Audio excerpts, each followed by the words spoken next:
This story is about my babies. Before we got married, Joel and I discussed how many children we wanted to have. Joel said he wanted 5, and I said I wanted them one at a time. It didn't take long after our marriage for me to find myself pregnant.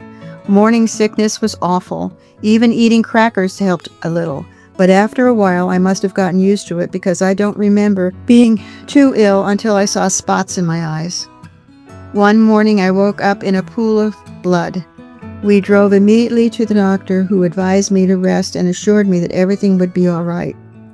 What? I rested, but it wasn't okay. The doctor said go to the hospital. Then he added, she's going to drop today. What? I cannot have a baby now. I'm only 6 months into the pregnancy. Isn't it supposed to last 9 months? We had been married for about a year. Joel had left the service and started school at Texas A&M University. We lived in student housing, a duplex off campus. I worked at a cafeteria in town as a server and a cashier. As a side note, I had my degree in elementary education, but when I applied to teach, I was told they were not hiring pregnant women. Today, this would be illegal, but it was common practice back in the 70s.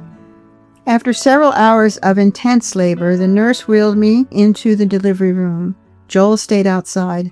I heard the doctor administer baptism for the baby, so I knew he was dead. The birth certificate says he was born alive and lived for 3 hours. When asked if I wanted to see him, I declined. When asked if I wanted to name him, I said no.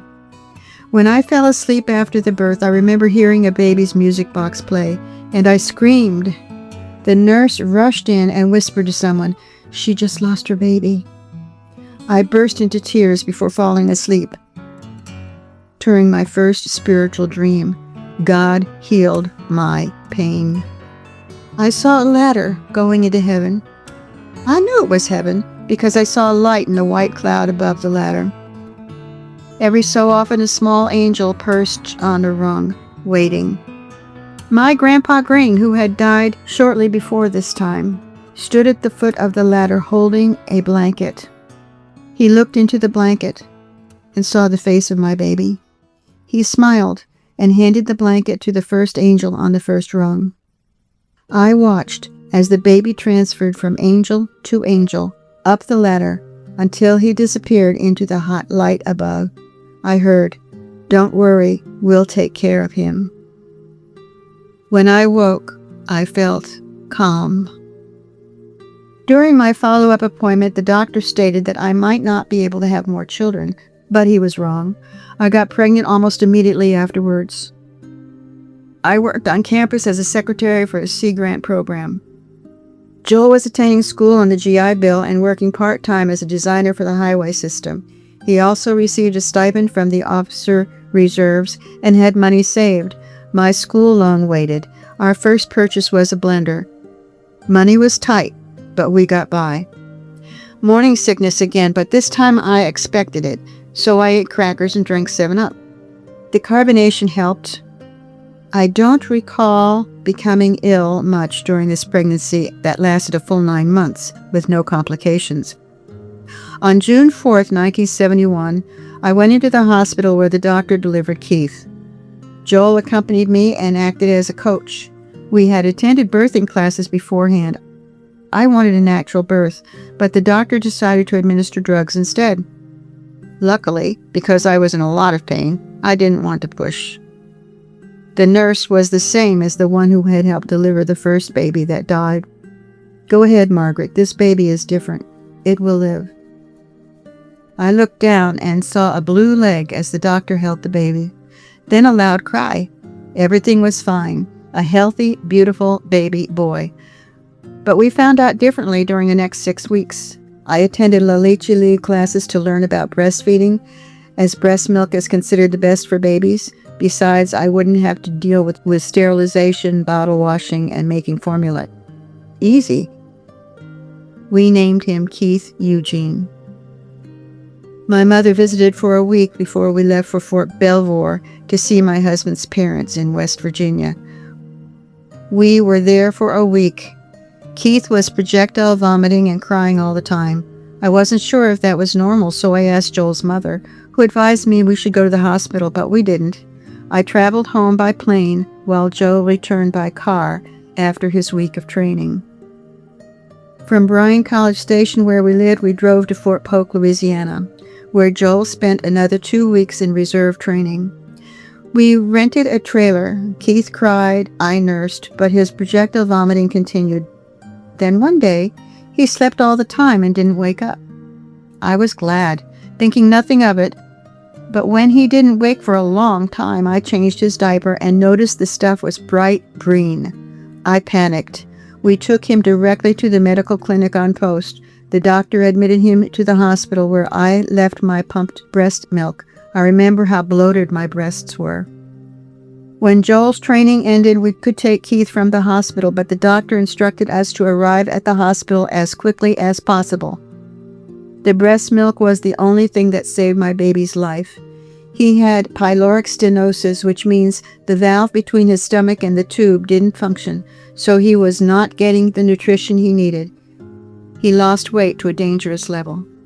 Joel drove like a bat out of hell. We immediately stopped at our doctor's office, who put Keith in the hospital in Bryan, Texas. We had only seen one other patient with this birth defect, but he knew how to operate on it. So my son was in the hospital, hooked to many tubes, being crushed, lying on one side, looking like a stuffed, misshapen toy. He was sedated. Joel and I took turns sitting with him all day and night. Then he was taken for surgery that lasted several hours. But when the surgeon finished, he was okay. We took him home, and I continued breastfeeding until we changed over to bottles, since I had to begin my teaching job at parochial school in Bryan. When the priest came to the hospital to baptize Keith, I told him I wanted to raise him Christian, not particularly Catholic. The priest left the room. When he returned, he said, "Find yourself a Christian to baptize him," and left. What? I thought Catholics were Christians. Because of this, I left the Catholic Church. However, I was teaching in a Catholic school, so under pressure from the sister in charge, we baptized Keith in the church. All was well with Keith after that. Joel graduated with his degree in civil engineering and got a job with Brown & Root in Houston, Texas. He remained in the Army Reserves. We moved to an apartment in Houston where my brother Michael moved in with us for a few months. He and Keith, a toddler, shared a bedroom. I taught school downtown to an all-black segregated elementary school and took Keith to a babysitter every morning. I got pregnant again around Christmas time in 1973, and so I quit teaching since the doctor told me I may lose the baby if I continued teaching in such a stressful situation. I quit teaching just before the last grading period in February. Bryan was born on September 10th, 1974. Joel was on active reserve duty, so he did not attend the birth, but he came every day dressed in his uniform. The doctor induced Bryan's birth because my birthday is September 11th, and I didn't want the baby to share this birthday with me. I remember his birth well. Labor came and went, came and went, came and went. Finally, it came with a vengeance. I tried to stay awake throughout, but the doctor injected me with some drug that put me into la-la land, and just at the time of birth, I remember laughing when a nurse showed me the freshly cleaned newborn, a beautifully very white with pink hue baby boy. We named him Bryan Wade. When I told my grandmother Green the baby's name, she asked, "Why did you name him after a radio station, WADE? I didn't know there was a radio station of that title. I just liked the name Wade. It sounded so gentlemanly." I breastfed Bryan, but when we introduced bottles, we discovered he was allergic to cow's milk. So we fed him soy milk that smelled. Bryan became a quiet baby with a bit of a lisp. He didn't talk for a while past the general time, although he did make baby noises.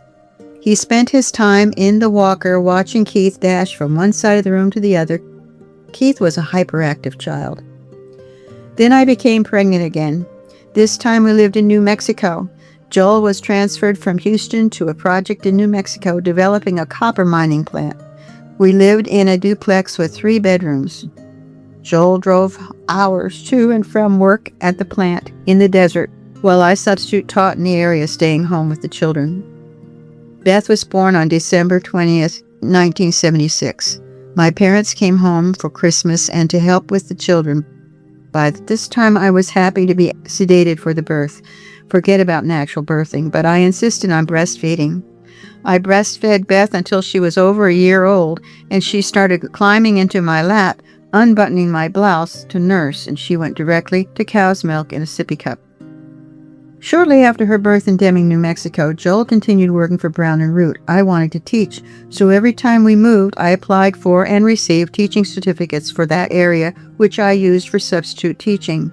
I taught 1 year of 4th grade in the public school system in Lordsburg, New Mexico. We moved to St. John's, Arizona, where a different plant existed along the Green River. While in St. John's, after a year of substitute teaching and correspondence classes in genealogy and teaching methods, I landed a job as an elementary teacher. Then we moved to Houston, Texas, where I began my studies for a master's degree in special education and taught as a substitute teacher every week in study hall in the high school. I also worked in special education as a substitute teacher for various church groups and schools.